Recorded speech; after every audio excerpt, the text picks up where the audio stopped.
I found that nothing in life is worthwhile unless you take risks. Nothing. Nelson Mandela said, "There is no passion to be found playing small and settling for a life that's less than the one you're capable of living." Now, I'm sure in your experiences in school and applying to college and picking your major and deciding what you want to do with life, I'm sure people have told you to make sure you have something to fall back on. Make sure you got something to fall back on, honey. But I never understood that concept, having something to fall back on. If I'm going to fall, I don't want to fall back on anything except my faith. I want to fall forward. I figure at least this way I'll see what I'm going to hit. Fall forward. This is what I mean. Reggie Jackson struck out 2,600 times in his career, the most in the history of baseball. But you don't hear about the strikeouts. People remember the home runs. Fall forward. Thomas Edison conducted 1,000 failed experiments. Did you know that? I didn't know that. Because the 1,001st was the light bulb. Fall forward. Every failed experiment is one step closer to success. You've got to take risks, and I'm sure you've probably heard that before, but I want to talk to you about why that's so important. I got 3 reasons, and then you can pick up your iPhones. First, you will fail at some point in your life. Accept it. You will lose. You will embarrass yourself. You will suck at something. There's no doubt about it. And I know that's probably not a traditional message for a graduation ceremony, but hey, I'm telling you, embrace it, because it's inevitable. But here's the thing. I didn't quit. I didn't fall back. I walked out of there to prepare for the next audition, and the next audition, and the next audition. I prayed. I prayed, and I prayed. But I continued to fail, and fail, and fail. But it didn't matter, because you know what? There's an old saying, you hang around the barbershop long enough, sooner or later you're going to get a haircut. So you will catch a break, and I did catch a break. Last year, I did a play called Fences on Broadway. So someone talked about it. Won the Tony Award. And I didn't have to sing, by the way. But here's the kicker. It was at the Court Theater. It was at the same theater that I failed that first audition 30 years prior. The point is, and I'll pick up the pace, the point is every graduate here today has the training and the talent to succeed. But do you have the guts to fail? Here's my second point about failure. If you don't fail, you're not even trying. I'll say it again. If you don't fail, you're not even trying. My wife told me this great expression. To get something you never had, you have to do something you never did.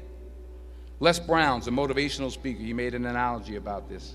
He says, imagine you're on your deathbed, and standing around your deathbed are the ghosts representing your unfulfilled potential, the ghost of the ideas you never acted on, the ghost of the talents you didn't use, and they're standing around your bed, angry, disappointed, and upset. They say, we came to you because you could have brought us to life, they say. And now we have to go to the grave together. So I ask you today,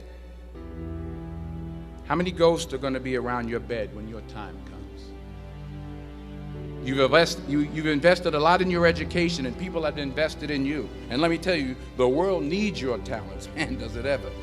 I just got back from Africa like 2 days ago, so if I'm rambling on, it's because I'm jet lagged. I just got back from South Africa. It's a beautiful country, but there are places there with terrible poverty that need help. And Africa is just the tip of the iceberg. The Middle East needs your help. Japan needs your help. Alabama needs your help. Tennessee needs your help. Louisiana needs your help. Philadelphia needs your help.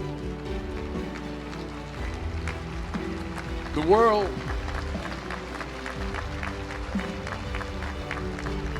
the world needs a lot, and we need it from you. We really do. We need it from you young people. I mean, I'm not speaking for the rest of us up here, but I know I'm getting a little grayer.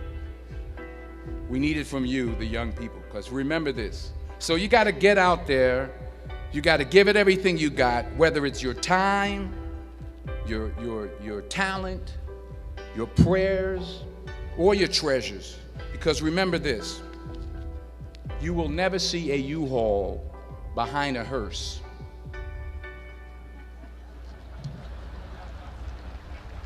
I'll say it again. You will never see a U-Haul behind a hearse. You can't take it with you. The Egyptians tried it, and all they got was robbed. So the question is, what are you going to do with what you have? I'm not talking about how much you have. Some of you are business majors. Some of you are theologians, nurses, sociologists. Some of you have money. Some of you have patience. Some of you have kindness. Some of you have love.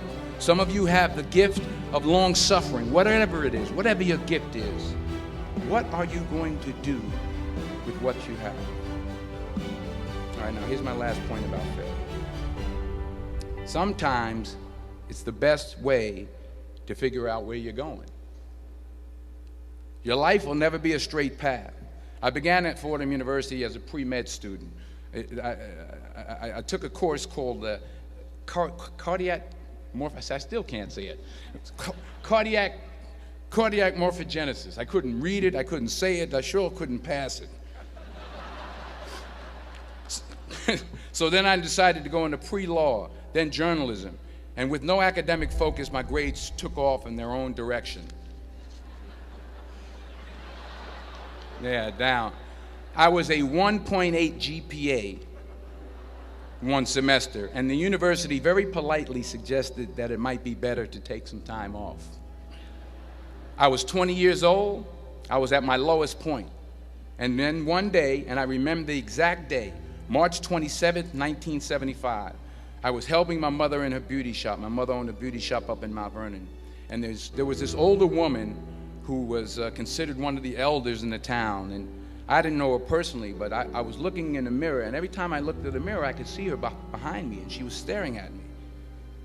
She just kept looking at me. Every time I looked at her, she kept giving me these strange looks. So she finally took the dryer off her head and she said something I'll never forget. First of all, she said, "Somebody give me a piece of paper. Give me a piece of paper." She said, "Young boy, I have a prophecy, a spiritual prophecy."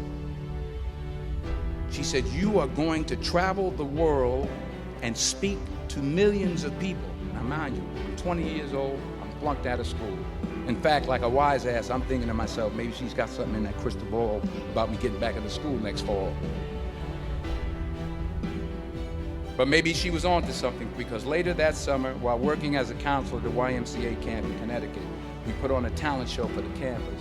And after the show, another counselor came up to me and asked, "Had you ever thought about acting? You're good at that." So when I got back to Fordham that fall, I got in and I changed my major once again for the last time. And in the years that followed, just as that woman prophesied, I have traveled the world and I have spoken to millions of people through my movies. Millions who up till this day couldn't see me, who up till this day I couldn't see while I was talking to them, and they couldn't see me. They could only see the movie. They couldn't see the real me.